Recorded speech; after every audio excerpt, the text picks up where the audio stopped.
امبارح زي دلوقتي انتشر خبر لظهور السيدة العذراء مريم بكنيستها في مسترد، وأعلن الكلام ده أبونا عبد المسيح كاهن الكنيسة. وطبعا الحاجات دي لازم تتأكد منها، علشان كده الكنيسة بتطلع لجنة وبتأكد الخبر من عدمه. وياما حصل حاجات زي كده كتير، وياما الجرايد كتبت. يعني احنا متعودين على ظهورات السيدة العذراء مريم ومعجزتها المشهورة بتاعت السنة اللي فاتت بإقامة حد كان مشلول.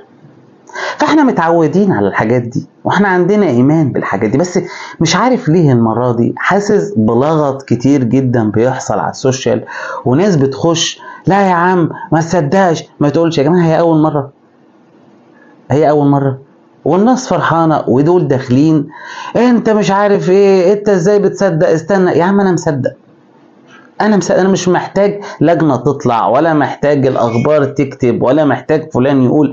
انا عندي ايمان. مالك انت زعلان ليه؟ انت ما عندكش ايمان، دي مشكلتك مش مشكلتي انا.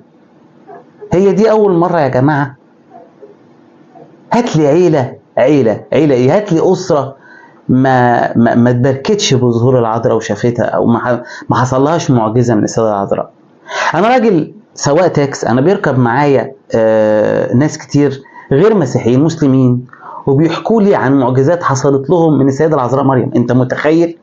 يعني انا مثلا كمسيحي عمري مثلا ما شفت ظهور. حتى لما رحت وانا صغير كده المنيا القمح، كان في ظهور هناك في كنيسة ماريمينا، كل الناس شافت السيدة العذراء، انا من الناس اللي ما شفتهاش. قامتي الروحية ما جابتش يا عم ان انا اشوفها، بس انا مصدق ان هي كانت موجودة. بس انا قامتي الروحية تخليني ما اقدرش اشوفها. عندي مشاكل يا عم، عندي ذنوب تمنعني ان انا، هل ده يخليني انا اقول ان العذراء ما ظهرتش؟ لا، انا مصدق. ويركبوا معايا ويحكوا لي اول ما يعرفوا ان انا مسيحي، تعرف ان انا ظهرت للست العذراء، فحس كده بحته غيره. الله، اشمعنى هي تظهر لك وانا ما تظهرليش؟ اشمعنى تعمل لك انت معجزه وانا لا؟ ايمانيات يا جماعه. امن ترى مجد الله. انت وايمانك، عندك ايمان هتحصل لك المعجزه. ليه بقى نخش ناس فرحانه وناس مبسوطه؟ ليه نخش نعكنن عليهم؟ طيب رايك ده، يعني رايك المعارض ده هيفيدني انا في ايه وانا عندي ايمان؟ وعايز اقول لكم على حاجه، انا بتكلم بجد، وهو ده اللي انا شايفه اليومين دول على السوشيال، ان كتير ابناء كهنه، ابناء كهنه، يعني ابوه كاهن وتلاقيه داخل كاتب لك بوست ان تخاريف ومش عارف ايه. ما هو الاب الكاهن مش هيتبرع بالايمان بتاعه للولد، يعني مش دمه هو ده الايمان، دي حاجه بتاعت ربنا بيختارك فبينعم عليك بالايمان. كونك انت بقى ابن كاهن، ممكن تكون راجل دين جوه الكنيسه بس ايمانك ضعيف، هنعمل لك ايه؟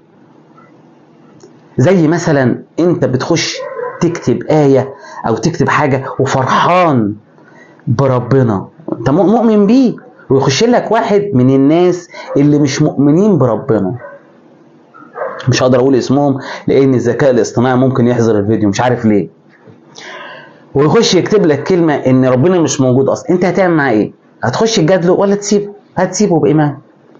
فانت بتستغربه، انت ازاي لحد دلوقتي مش قادر تآمن بوجود ربنا اللي شايفينه وحاسين بوجوده. بتستغربه، بتبقى مش عايزين من كومنت، لكن بتبقى حزين عليه ان لسه في ناس مش قادرة تآمن بربنا لحد دلوقتي. سيبوا الناس بإيمانها، انت فرحان بوجود العذراء ومعجزاتها، ايمانك بيخليك مصدق، ماشي. انت بقى يا عديم الايمان، الكومنت اللي انت كتبته ده هيفيدني بايه؟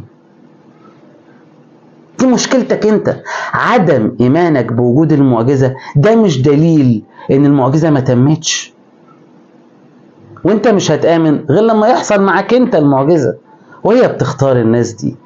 في الاخر العذراء في عيدها والايام دي تعمل معجزات كتير، اطلبيها اتشفعي فيها، اطلبها وتشفع بيها. لو عندك مرض، لو عندك مشكلة كبيرة، قول بس ونادي على السيدة العذراء مريم. اليومين دول السيدة العذراء عيدها، والكنيسة بتصلي وبتصوم تذكارا للسيدة العذراء مريم. كل سنة وانتم طيبين، وربنا يمتعكم بقوة إيمانكم.